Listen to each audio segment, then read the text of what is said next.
มาฮอดเฮือนฮอดซานแล้วเด้อทุกคนเลยฮอดเฮือนฮอดซานแล้วอันนี้คือผลงานของพวกเฮาพอใจ2 โล2 โลประมาณ2 โล 2 2 โล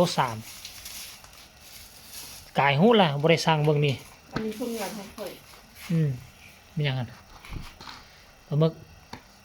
กุ้งเอามาให้จืดหน่อยแม่สิจืดเนี่ย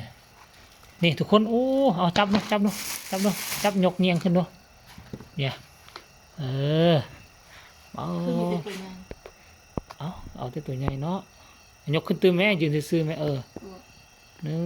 2หน้าผากนี่ทุกคนตัวใหญ่มากโอ้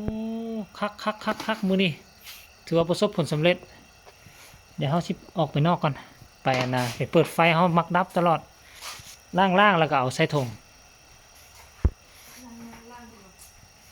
ก็สิล่างเลยเนาะ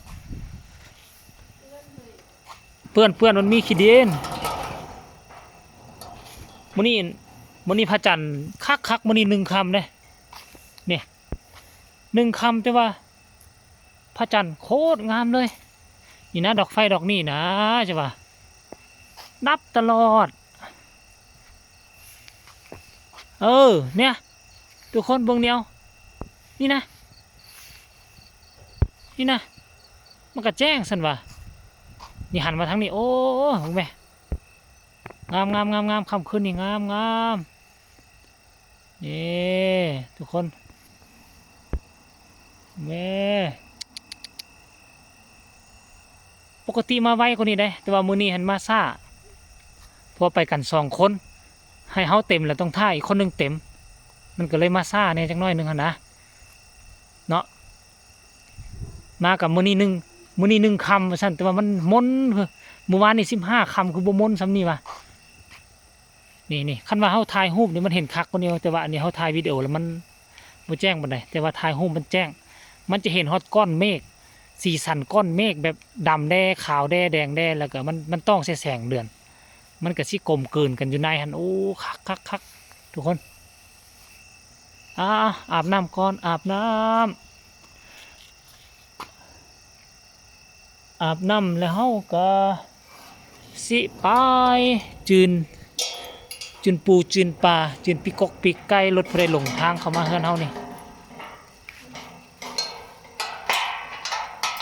เอาคนเ